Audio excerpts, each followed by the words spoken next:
8:38 this morning on Good Day. We continue with Type 1 Tuesdays and raising awareness about diabetes. We've met students banding together to help find a cure. We've met a father and a son whose daily routines include checking their blood sugar levels. This morning, we meet and learn about a service and partner to help make those living with diabetes a little less stressful. Joining me this morning, veterinarian Dr. Tracy Duffner and Zakk to talk about diabetic alert dogs, also known as dads. Thank you both so much for being here this morning.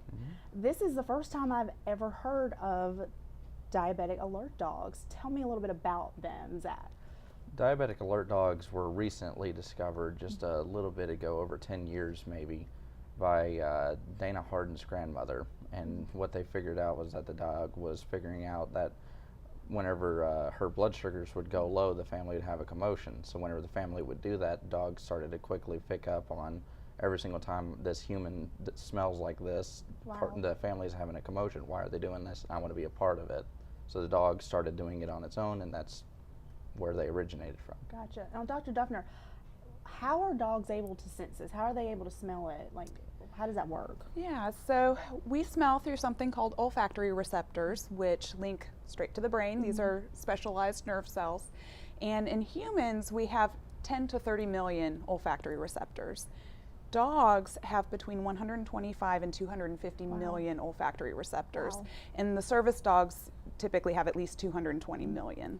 So they can smell volatile organic compounds coming off of unhealthy cells, cancer cells, high blood sugar, low blood sugar, seizures. They can sense that where we never would be able to. Very interesting. Now, Zakk, I know you work closely. Annie is actually your dad, your diabetic alert dog. Talk about you guys' relationship and how you're now training dads. So I got Annie at 16 weeks old from a trainer out in West Virginia. I started all my training from him. Annie had basic obedience and basic scent work. He showed me how to do everything, how to do all my scent work and whatnot, so I continued off of that. And then I started working with Connie Cleveland in Greenville. And she's a well-known obedience trial champion trainer, so I started working with her. So all my dads are trained to be able to go into obedience trial competition.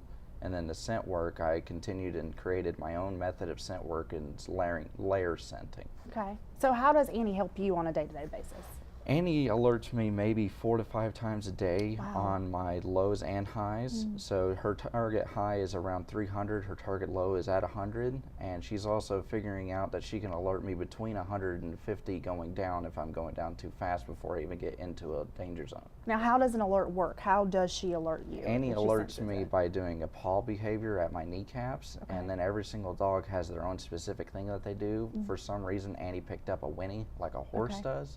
So we just capitalize on what she naturally does. Say, I'm a golden doodle. Hey, I've got to mix it up a little bit. Well, unique. So you've had Annie from 16 weeks until now, and you actually train other diabetic alert dogs for other people. I've trained 3 other diabetic alert dogs that are all working perfectly for their families.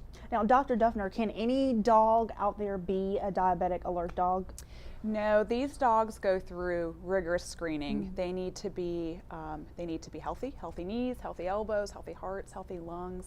They need to be agile, athletic.